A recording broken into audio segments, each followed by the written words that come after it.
Standard costing.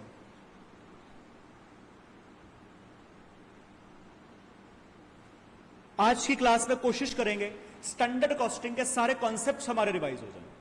ठीक है कि नहीं? तैयार हैं आप लोग? हाँ जी, नींद में तो नहीं है? चलिए स्टार्ट करते हैं सर।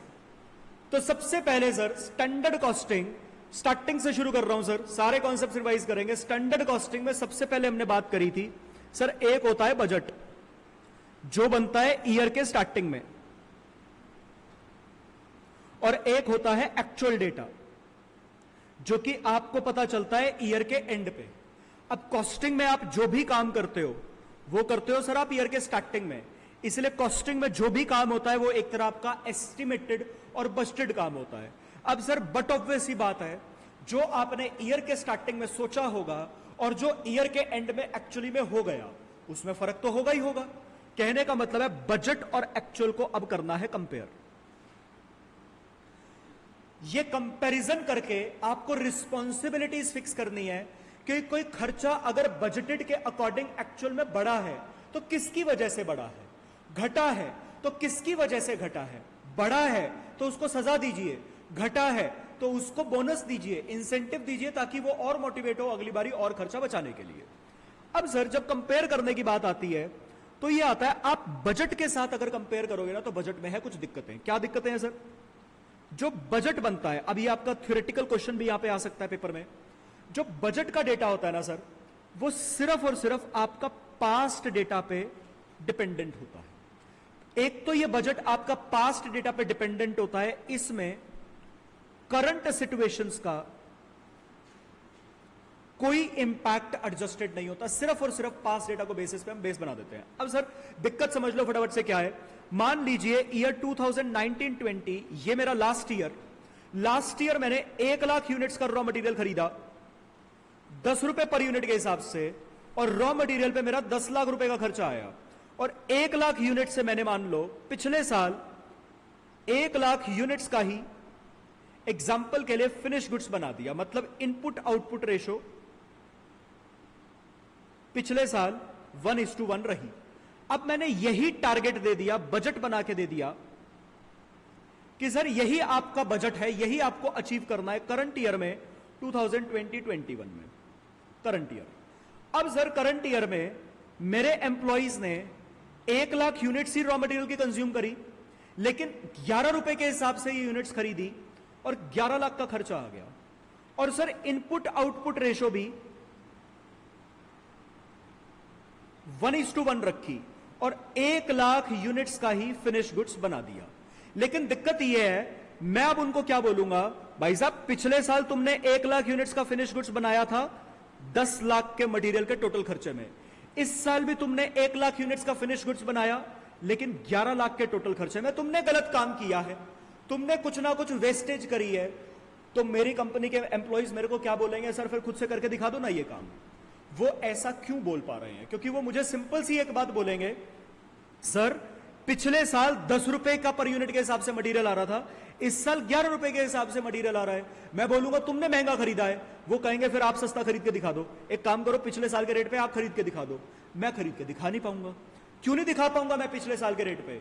क्योंकि सर इन्फ्लेशन तो हर साल बढ़ती है। आपने पिछले साल का डेटा उठा के इस साल का बजट बना दिया, करंट सिचुएशंस के इंपैक्ट, करंट ईयर में क्या इन्फ्लेशन आ सकती है उसका इंपैक्ट तो आपने मर्ज ही नहीं किया।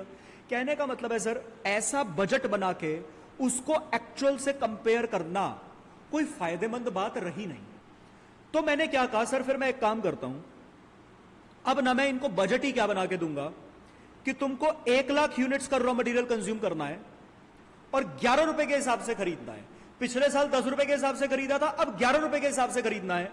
मतलब करंट ईयर की सिचुएशंस, इन्फ्लेशन का इंपैक्ट मर्ज कर दिया इसमें, और इनको कहा 11 लाख रुपए का खर्चा आना चाहिए, और 1 लाख यूनिट्स पे अगर इनपुट आउटपुट रेशो 1:1 रहे तो 1 लाख यूनिट्स का फिनिश गुड्स बन जाना चाहिए। अब अगर एक्चुअल में करंट ईयर में मेरे एम्प्लॉइज मेरे सामने आए कि सर 1 लाख यूनिट्स का रॉ मटेरियल कंज्यूम हुआ, उससे 1 लाख यूनिट्स का ही फिनिश गुड्स बन तो गया, लेकिन हमने सर रॉ मटेरियल 12 रुपए के हिसाब से खरीदा, 12 लाख रुपए की आपकी टोटल कॉस्ट आई है। मैं पकड़ लूंगा उनको, वो बोल भी नहीं पाएंगे कि तुम खरीद के दिखा दो, क्योंकि मैंने करंट ईयर की इन्फ्लेशन के इंपैक्ट यहां पे डाल दिए हैं। अब सर उन्होंने अगर 12 रुपए का खरीदा है, तो सर उन्होंने जो 1 रुपया महंगा खरीदा है, उन्होंने कुछ ना कुछ गलती करी है। इस तरीके का जो बजट होता है, इस बजट में बेस बनाया मैंने इसमें हिस्टोरिकल डेटा को, बेस मैंने हिस्टोरिकल डेटा को बनाया, लेकिन करंट सिचुएशंस के इंपैक्ट भी इसमें मर्ज किए हैं। Base, historical data, current situations का इंपैक्ट इसमें मर्ज किया, तो यह कहलाएगा सर मैंने ये क्या बना दिया, मैंने ये स्टैंडर्ड बना दिया। क्योंकि आपका सही कंपैरिजन एक्चुअल का बजट के हिसाब से नहीं है सर, आपका सही कंपैरिजन स्टैंडर्ड के हिसाब से बनेगा। मेरे को बताइए, यहां तक की बात क्लियर हुई? ये तो एक तरह से अगर आपके पास थ्योरेटिकल क्वेश्चन आ गया कि बजट क्या होता है, स्टैंडर्ड क्या होता है, एक्चुअल क्या होता है, बजट और एक्चुअल को कंपेयर करते हैं तो क्या दिक्कतें आ सकती हैं, वो दिक्कतें स्टैंडर्ड और एक्चुअल का कंपैरिजन कैसे दूर कर देता है, इस तरीके के डिफरेंट आपके पास थ्योरेटिकल क्वेश्चन बनते हैं। ठीक है जी। अब सर यहां पे ये बात हो गई, अल्टीमेटली सर स्टैंडर्ड बनाया, मतलब एक तरह से ईयर के स्टार्टिंग में बेस बनाया। भाई क्लास सही चल रही है, कोई दिक्कत तो नहीं आ रही? ओके। ईयर के स्टार्टिंग में स्टैंडर्ड बनाया और कहा कि सर इतने रुपए की आपकी बजटेड सेल्स होनी चाहिए, माइनस इतने रुपए की आपकी बजटेड कॉस्ट होनी चाहिए। Standard sales and standard cost, अभी बजटेड ही लिख रहा हूं उस बात को, लेकिन वो स्टैंडर्ड है। अल्टीमेटली आपका इतना बजटेड और स्टैंडर्ड प्रॉफिट आना चाहिए।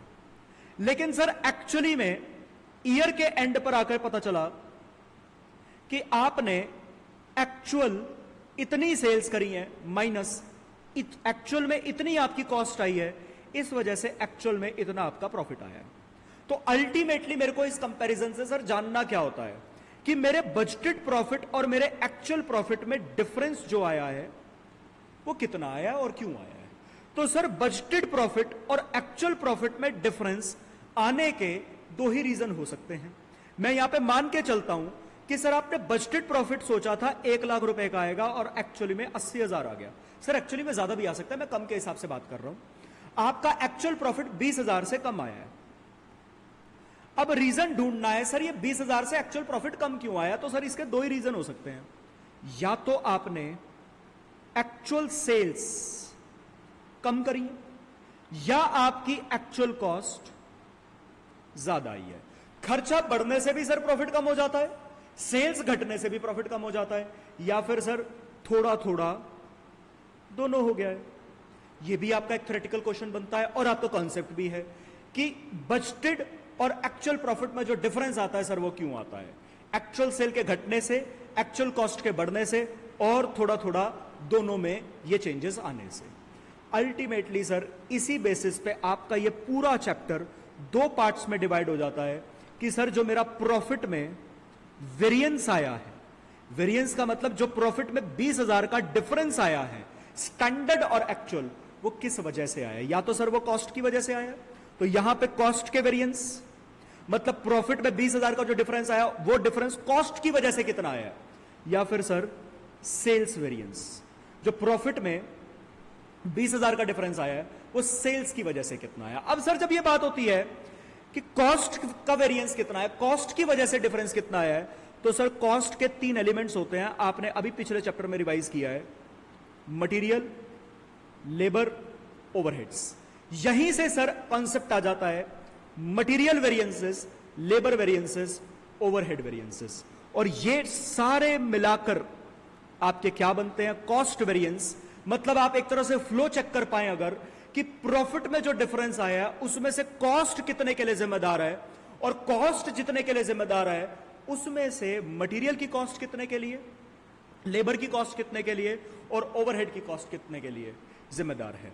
उसके बाद हम पता लगाएंगे सेल्स कितने के लिए जिम्मेदार है।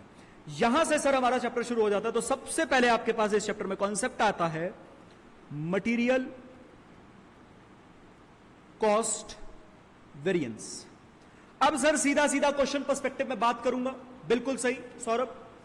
मटेरियल कॉस्ट वेरिएंस, पहले सीधा सीधा फॉर्मूले, फिर इसको सॉल्व कैसे करना है वो सारी बात कर लेंगे।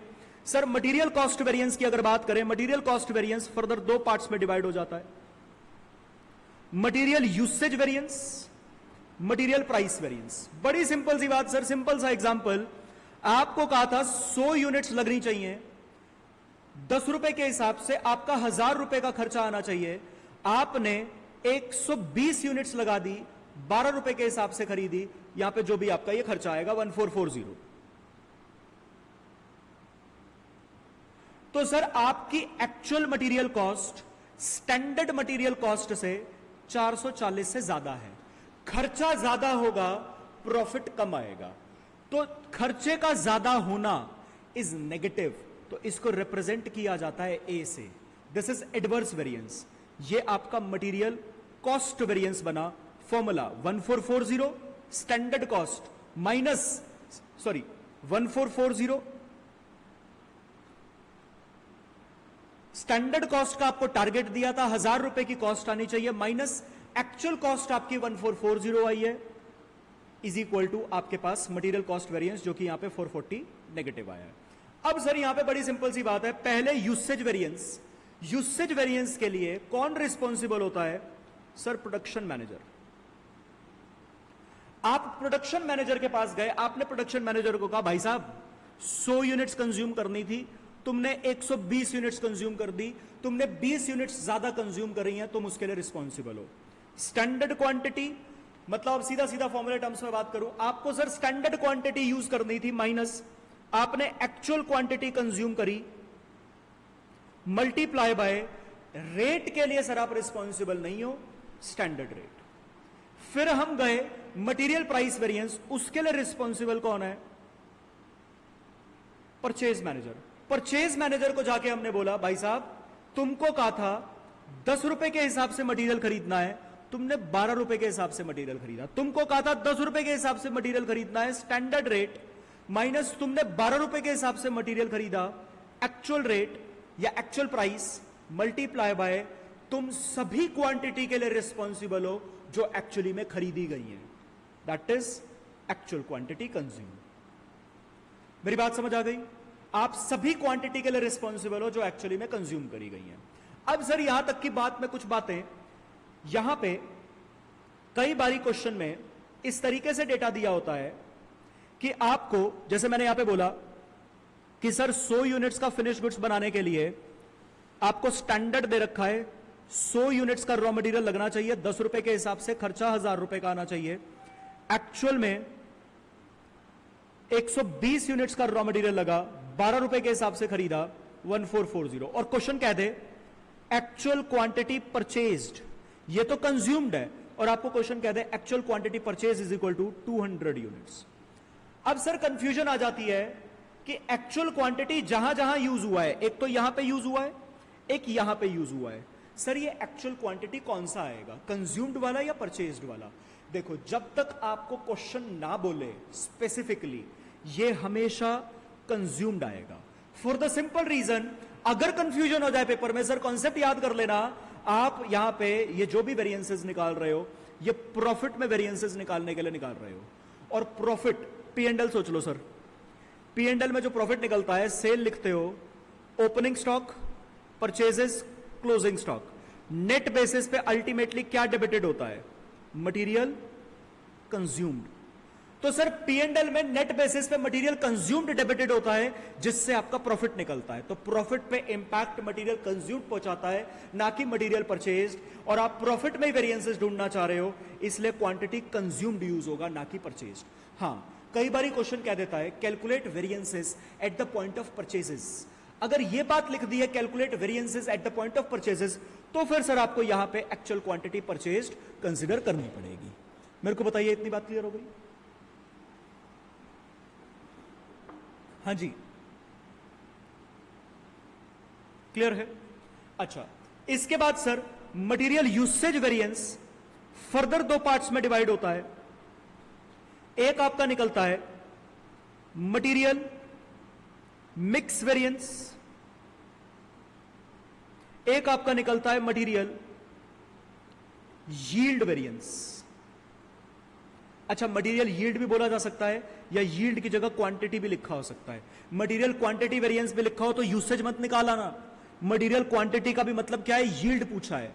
अब सर इसको सिंपल से एक एग्जांपल से समझ लो, जिससे फॉर्मूला आपको रटना नहीं पड़ेगा। मैं सिंपल सी बात करता हूं कि आपको सर स्टैंडर्ड दे रखा है, मान लीजिए 100 यूनिट्स बनाने के लिए मटेरियल ए भी लगेगा, मटेरियल बी भी लगेगा। बिल्कुल सही तुषार, सब यूसेज भी कहा जा सकता है।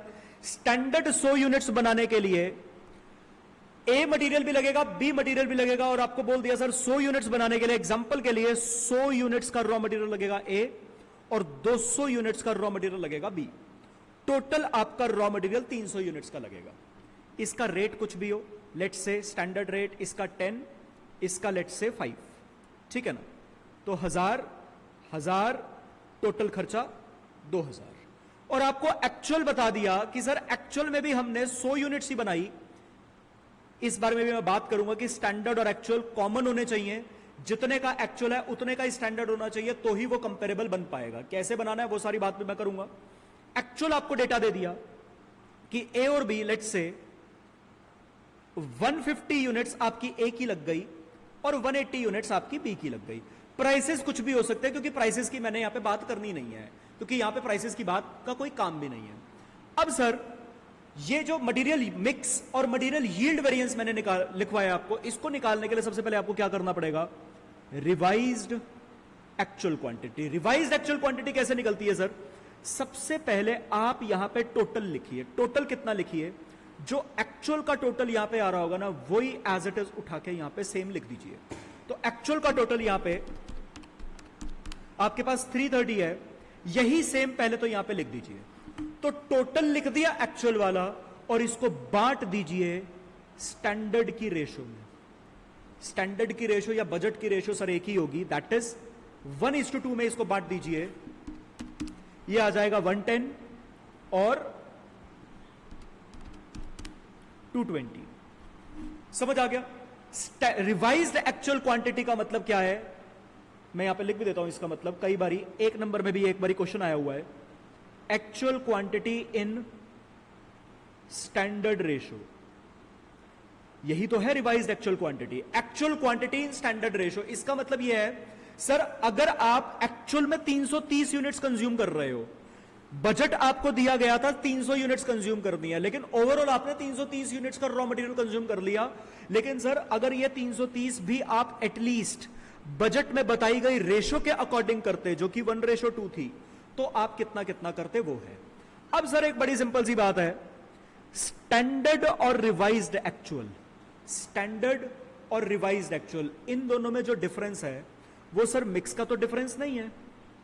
स्टैंडर्ड का भी रेशो, स्टैंडर्ड का भी मिक्स कितना है 1:2, रिवाइज्ड एक्चुअल का भी मिक्स कितना है 1:2 आपने बनाया है। इनमें जो डिफरेंस है वो काहे का है सर, इनमें जो डिफरेंस है वो क्वांटिटी का डिफरेंस है।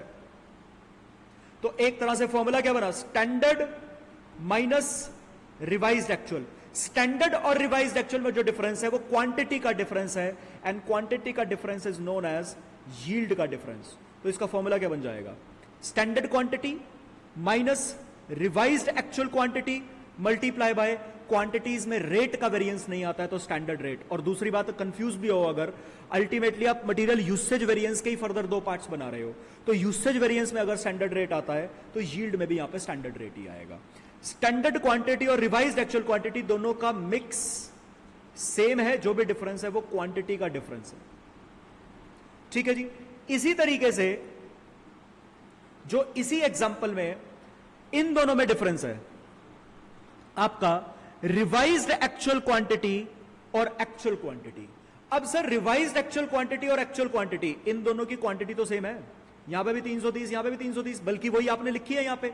तो एक्चुअल और रिवाइज्ड एक्चुअल की क्वांटिटी तो सेम है, डिफरेंस किस बात का है सर, रेशो का डिफरेंस है। यहां पे मिक्स है 1:2 और यहां पे मिक्स बनेगा 15:18, जो भी काट के छोटा मोटा करके बनेगा, सेम नहीं है। तो sir revised actual minus actual, इनमें जो भी डिफरेंस है वो क्वांटिटी का नहीं है, वो काहे का है, वो सर मिक्स का डिफरेंस है। तो ये आपका फॉर्मूला बन जाएगा मटेरियल मिक्स वेरिएंस का,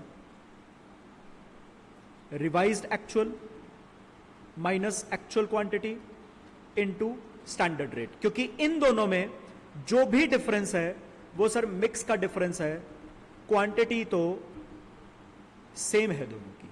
और अल्टीमेटली वेरीफाई करने के लिए भी सर अगर आप इन दोनों का सबमिशन लगाओगे, यहां पर रिवाइज्ड एक्चुअल क्वांटिटी से रिवाइज्ड एक्चुअल क्वांटिटी कट जाएगा, बचेगा का standard quantity minus actual quantity multiply by standard rate common.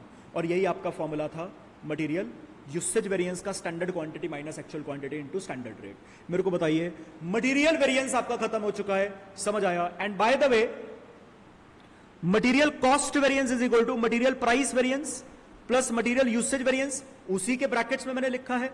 And इसी तरीके से material usage variance is equal to material mix plus material yield variance. ठीक है जी, यहां तक बताइए किसी को कोई दिक्कत, कोई परेशानी, कोई डाउट? और सर कॉस्ट का वेरिएंस अगर आपका नेगेटिव आ रहा है तो नेगेटिव का साइन नहीं लगाना है, एडवर्स से डिनोट करोगे। पॉजिटिव आ रहा है तो पॉजिटिव का साइन नहीं लगाना है, एफ से डिनोट करोगे। For the simple reason, negative कब आएगा? जब एक्चुअल कॉस्ट ज्यादा होगी, स्टैंडर्ड कम होगी। कॉस्ट का ज्यादा होना, प्रॉफिट का घटना नेगेटिव चीज है, एडवर्स है। फेवरेबल कब होगा? जब एक्चुअल कॉस्ट कम होगी, स्टैंडर्ड कॉस्ट ज्यादा होगी। और जब एक्चुअल कॉस्ट कम है, प्रॉफिट ज्यादा आएगा, फेवरेबल चीज है। ठीक है जी।